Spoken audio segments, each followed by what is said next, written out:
Can you please introduce yourself? Yes, my name is Rabbi Simon Livson, and I'm the Chief Rabbi of Finland. I have been working in my position already for almost 7 years. Um, I'm the Rabbi of Helsinki and Turku communities. Before coming here, I was studying um, first business administration in Helia, Porvoo, for a couple of years, and I graduated as a tradenomi, whatever that is in English. It's BA in business. And after that, I went to Israel to study for rabbinics. And I studied 4 years in Efrat, close to Jerusalem, and I studied also in New York. And I got a couple of rabbinical degrees, and I returned to Finland to my post. I was first the rabbi of Helsinki, and then half a year later, I became the chief rabbi. What are some of the major difficulties in being a religious minority? Major difficulties. Well, if you would like to be really open about your Judaism, I think it raises a lot of interest in the majority culture where Jews live. For example, in Finland, I don't walk out with a kippah on because I don't feel like being a Mona Lisa. So I have a hat on, and therefore I have a head covering, but the head covering is not showing in the traditional way. Um, you know, I can eat kosher in Finland. I can live Jewishly in Finland. But there are certain aspects of that make it harder to be a Jew in Finland, and those are, for example, the constant challenges and the negative atmosphere towards circumcision, and also the fact that we are not able to practice our religion freely since we have a ban on Jewish slaughtering, animal slaughtering. Um, Animal slaughtering, it's not allowed in Finland. So those are some challenges. Um, and the other challenge is that the minority Jewish community, the minority, has challenges in its own amongst their own. Meaning, we have a small community which is thankfully growing, but at the same time, there's a lot of intermarriages, and that is the biggest biggest um, biggest problem we have. And obviously there are other things also um, nowadays in the political atmosphere, which is worrying. But Yeah. Okay, I would like to have two follow-up questions to this, if that's okay with you. The first one, the one you mentioned, is the intermarriage. I'm assuming you're meaning marriages between non-Jews and Jews. Exactly. And may I ask why you feel that's a problem? Because in order to be a Jew and to raise your children Jewish, you have to have consistency, and you have to have mutual values with the spouse that you have, in order that your kids will not grow in two types of environments religiously. And obviously, when the other person is not representing the culture and the religious belief that you have, that might be a problem. Now, there are families where it's a less of a problem, but there are families where it's a big problem, and these problems are due to intermarriages. Okay.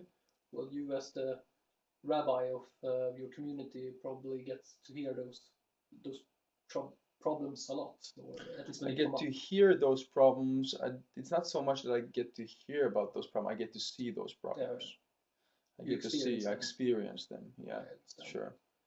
Okay, well, okay, that's a fair point, in my opinion. Okay, and the other question, follow-up question was, you mentioned circumcision, Mm-hmm. and that could be a problem. And what is the complaints people can have with your Um, circumcision? complaints from the government, meaning, or from the atmosphere. The atmosphere, the government, or society in Well, general? in a governmental level, there's a Supreme Court decision that we are allowed, or a religious group is allowed to do it. So it's not illegal in Finland. Mm. Let's make that clear. But due to the very negative opinion on circumcision, which is done for religious purposes, Yes. many facilities, many institutions, medical institutions, and many places in local municipalities, the nurses, the personnel which are dealing with children who come to neuvola, to the checkups, for example, after a child is born.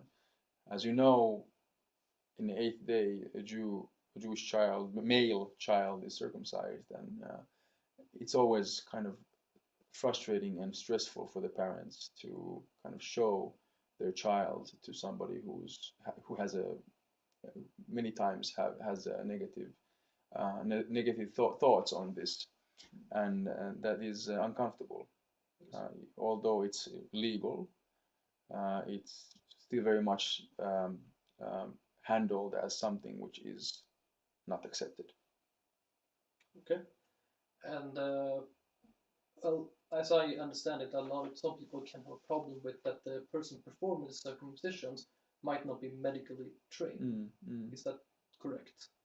Well, according to the Supreme Court ruling, also a non-medical person, doctor, meaning, can make a circumcision, but he has to know what he's doing. Yeah. He has to be educated to that profession. Although I have to say that we try to use only medical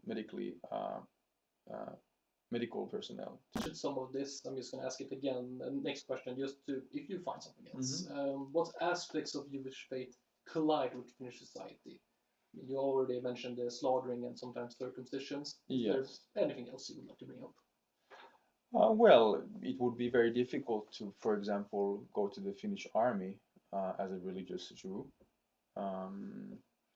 because a religious Jew would have to eat kosher, and the army should provide the kosher meals 3 times a day.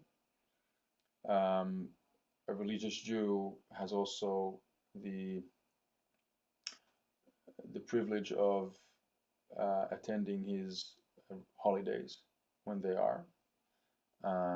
So that might be difficult too, because they have a lot of holidays. We have a lot of holidays. It just happens to be that most of our community are not religious. So we really haven't had this kind of situation. We have had this situation twice, according to my knowledge. So the government, or the society is not ready to kind of accommodate these needs, because it would be too expensive and too difficult. Yes. So it's an interesting case. But then again, I'm not saying that the government, the army would not, for example, allow this. They would allow this, but it will just be really much easier for them just to say no, meaning no, you don't have to do the service the way that you're doing. Usually it's done, and then there will be another option to do the service, civil service, and so forth. But for example, I myself went to the army because I was not yet religious at that time. So okay, so you don't seem to hold any grudge against it. It might be a practical matter. No, definitely no grudges. No grudges. It's understandable. I mean, we have had since the beginning of the Jewish community in Finland, we've had a very small amount of Jews in the society, and therefore it's never really come up in a sense. we definitely have had most of our male members when they get to the age, they go to the army and they serve their country just like anybody else. Okay, I understand. You have to also remember that the Jewish soldiers who were traditional and religious were also fighting in the wars. Yes, of course. So that was managed then. Yeah. I guess it would be manageable nowadays also. Yes, that's a good point. Okay, so this is a question I think it's very fun. What do you feel are common misconceptions about the Jewish faith and the Jewish people? Well, for maybe the traditional like urban legend that ultra Orthodox Jews have sex through a linen cloth. That might be an interesting thing to put out there, which is not true, obviously. And Moses, the Jews have horns because Moses apparently had the light coming from his head when he returned from Mount Sinai, and maybe also because we put the tefillin, the religious artifacts, on our hand and on our head. So somebody who might have seen our box on top of our head might have thought once, okay, they have something growing on their forehead. Misconceptions. Misconceptions are that all Jews control the world, and that we control all the banking, and we are also the biggest communists at the same time, and that there's all kinds of conspiracy theories. For example, in 9/11, one of the conspiracy theories was that the Jews are behind this attack. This is unbelievable and very offensive, but there's a lot of misconceptions about Jews, which is noticeable everywhere. Well, and nobody really knows exactly what is to be Jewish and to live a Jewish life. I think that might We're be just normal people, Yeah, but I think what might be the biggest reason is that people are not familiar enough with the Jewish faith to exactly, and sometimes they're too hooked up on you being a Jew rather than being a person. You know what I'm saying? Exactly. Yeah. Judaism is like a superhero somehow, which has to be like dealt differently. Okay, but just for the record, for my review here, you do not control the banks and everything in the world. We do not control the banks and the financial system. Okay, that's good to know. Okay, and then this one is a bit darker, and maybe can also relate to the amount of security you have here. And do you ever experience anti-Semitism? Yes, I did in the army. You did in the army? For example, in the army, one person in the army threw a sentence at me when I was playing, in our room. I was playing with somebody PlayStation, and so he started small talking with me. He was a redneck, really, a heavy one from the countryside. And he said to me, like, are you those guys who have the wig on the head? I said, no, I'm Jewish. Okay, so Hitler should have finished his job. He should have made soap out of all of you. So that was the most clear kind of anti-Semitic situation I was in. You didn't really try to hide anything there, so to speak. Listen, I wasn't really a practicing Jew. I wasn't. There was nothing in my behavior which would have indicated that I was Jewish, except maybe the way I looked. If you consider my looks as being Jewish, in particular. I wouldn't be able to tell. I don't really think much Right, about that stuff. Right. But maybe he had a better eye for genetics. What do I know? Maybe Simon Livson. It might sound Jewish, maybe, but it sounds also Finnish Swedish. Yeah, I was about to say it sounds very Finnish Swedish. Yeah, exactly. But besides that's for you personally. Like, have you ever experienced it with the synagogue or your community or something like that? Oh, we have the community has experienced anti-Semitic things in the past and still does, and therefore we have made our security much better, and therefore the government also has understood they have to support our security and the well-being of the Jewish minority that they have. So obviously, things that I don't even know about, we get messages, we get phone calls, we get all kinds of things. Okay, it's just It's a unfortunate living phenomenon. it's just it's a bit not every day, of course, but it's like it happens regularly. Yeah, I cannot say that we have it every day, but I can say that we have it on a regular basis. And we have also many times a police car in front of our gates when there's more people coming in and out. Okay, and it's usually phone calls or something like that. I mean, I'm not like you know, I deal with the religious stuff, so we have people in our community, like the chairman and so forth. Different, we have the security officer, which is the person to answer these questions more in detail. Okay, fair enough. But I know this, that we have had all kinds of things, and also Nazi swastika stickers in our gates and wall and so forth. And now you saw in Independence Day what happened in Finland. There was a march in Hakaniemi where there was people who had swastika flags, and thankfully the police took them away. But this is very concerning. Yeah, very. And a different level that hasn't been in Finland previously. I mean, during the Second World War, you might have in the 30s maybe you might have had a swastika symbols as a symbol somewhere in Helsinki and in Finland, but not in a sense of supporting what the swastika symbol represents.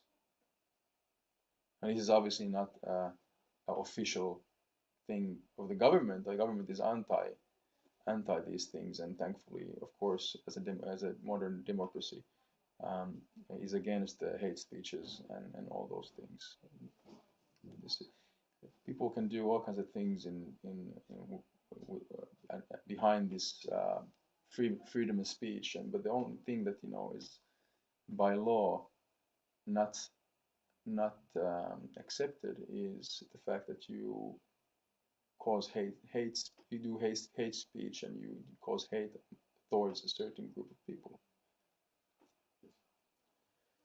It's very interesting. We're gonna in a minute go on to more interreligious things and stuff like that, which is very interesting. But I would like to follow up on a few things there. Trying to pick up on how you speak about the government. You seem overall fairly thankful for the government, though. Like, I know it might cause some difficulty in some areas, but you seem fairly thankful for government actually standing up to the Jewish community from time to time. Yeah, of course. I mean, I think it's a natural symbiosis. I mean, I think that any government, modern government, which is based on democracy, has to understand the value of its Jewish populace and the importance of having a Jewish community amongst the majority. So I think that in that sense, it's pragmatic. I also don't see the Finnish nation as being anti-Semitic. Of course, and that's very good, because might be that one characteristic of the Finnish nation is that because we Finns have lived amongst each other for a long time, and immigrations and all these kind of things are really new to the society of the Finnish society. So they are xenophobic qualities. Yes, that's a good way of putting it. But okay, but you have lived in other countries, of course. Yes. You're born in Finland, am I correct? I was born in Israel. Okay. Sorry, you were born in Israel. My Yes, bad. Israel. When did you move to Finland? Let's start with I that. was 7 years old, 7 years old. 1989, Okay. and I actually moved to Middle Finland, to Okay. a town, to a small town village called Korpijärvi. Okay. Yeah, so I used to live there 12 years until after high school I moved to Helsinki. Okay. But you also lived in other countries than Israel. I lived in Hungary for 5 months. I lived in New York. Yes. And do you feel how do you feel Finland compares to the other countries when it comes to treating its Jewish population? Well, Israel is not an Yeah. example. New York is not really comparable in any ways to Finland because New York has 2 million Jews. They have a really big Jewish population. Yes, they have a big, and it's New York is Judaism is a natural thing there. It's not something that you can walk out with a kippah and nobody will even notice it. It's such a big part. It's like happy holidays, happy. Yeah. You don't say Merry Christmas or Happy Hanukkah. You say Happy Holidays because it's like in American society. I mean, Jews have been very very active in American society for decades already. Yes. But that's very interesting how, like you said, happy holidays. It's like it's more Jews are more part of the mainstream Yeah. society, so to speak, or how do you want to call it? Well, if just to give you a small example,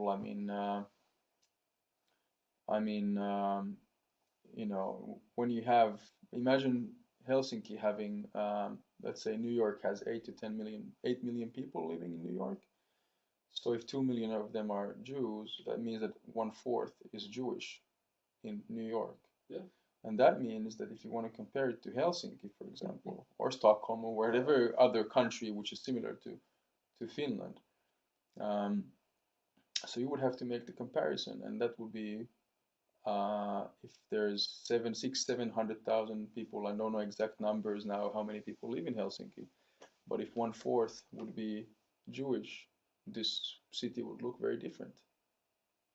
That is true. How many? There is about, just to reference videos, there's about 1,100 members, 1,100 members, and then we have some other people who are Jewish but are not member of the community. There's no way of calculating how many they are. No, but I would say it's in the some hundreds more. Yeah, but it's certainly a small amount compared. It's a very small amount. Yeah. Excellent. Okay. Now let's go into a little bit more other questions, because these are the ones that I found very enjoyable. Sure. And this might be both a personal and a religious question, but please answer this. What do you feel is best? And it says, how do you think people should treat each other of different religions? Well, it's actually a very easy answer. I mean, all the three Abrahamic religions, I mean, Islam, Christianity, Judaism, are basing their roots in the Bible, right? So in the Bible, in Genesis, in the creation story, so we see that a human being is created in the image of God.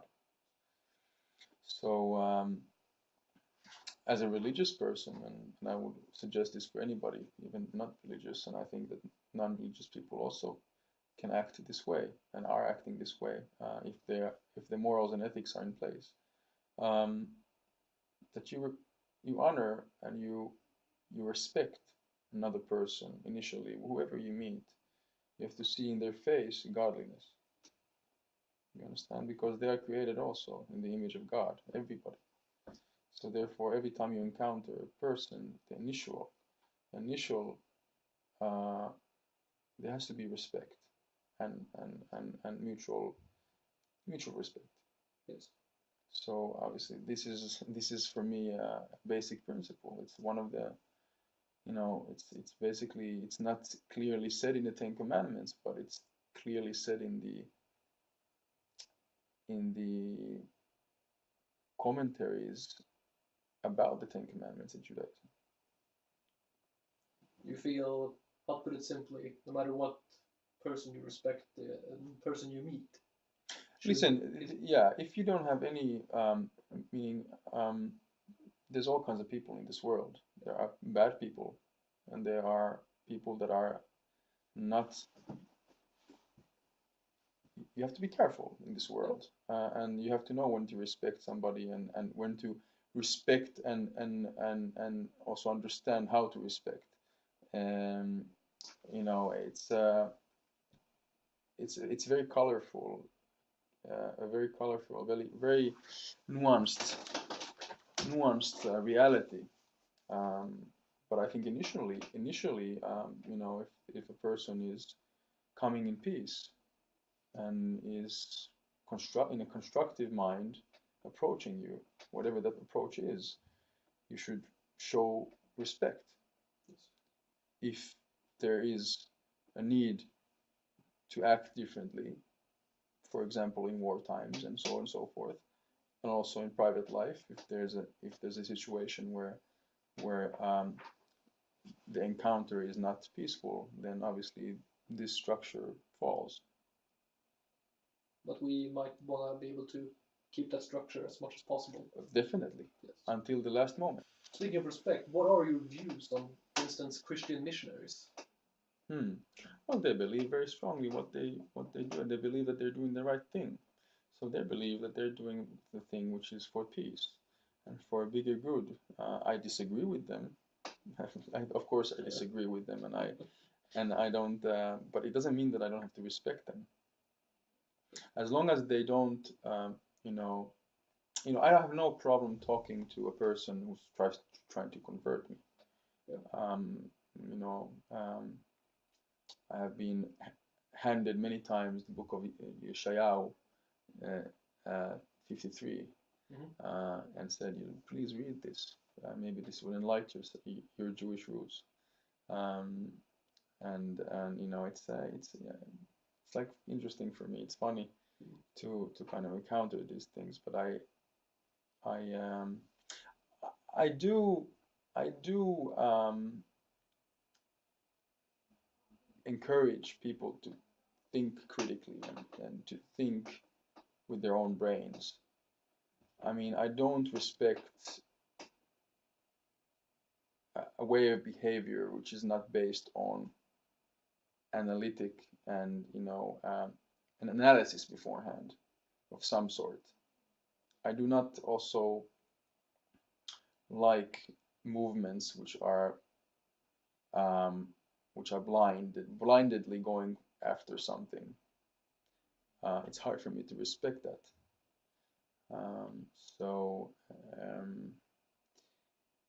I think that sometimes missionaries and people who have good intentions are just like machines who are trying to get a goal done. They have a goal in mind to convert people to their, without really thinking, that what are they doing, without taking into consideration the other side and the other side's beliefs.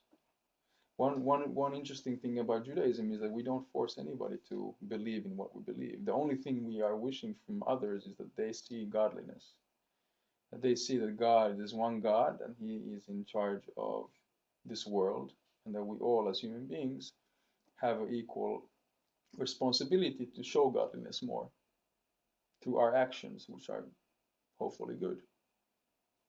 We have a free will. So this is the only thing that Judaism wants.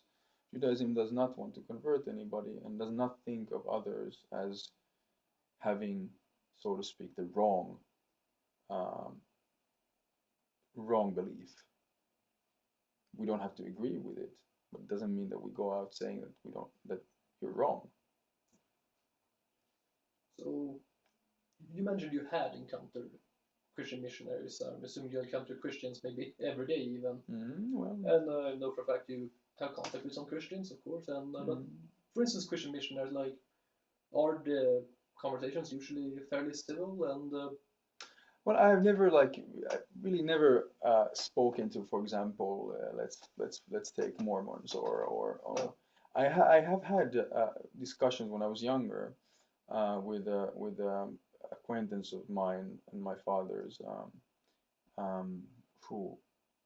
who is Jehovah's Witness, and you know, it was interesting to hear what he has to say, and we had many discussions in the sauna about these things. I was not then religious, but it was interesting. Well, I feel at least that's about as Finnish as you can get, having the discussion in the sauna. Correct, correct. And I've encountered individuals coming, to give me a book and talk about it and so forth. But it's, You are firmly Jewish. yes, So to yes. speak. Let's put it this way: after encountering all these people, I stand behind my Judaism even stronger. Excellent. Well then, I think that is a very good way to end it. And I would like to thank you once again for letting me come and do this. Thank you. And it was a very good interview. Thank you very much. It was my pleasure.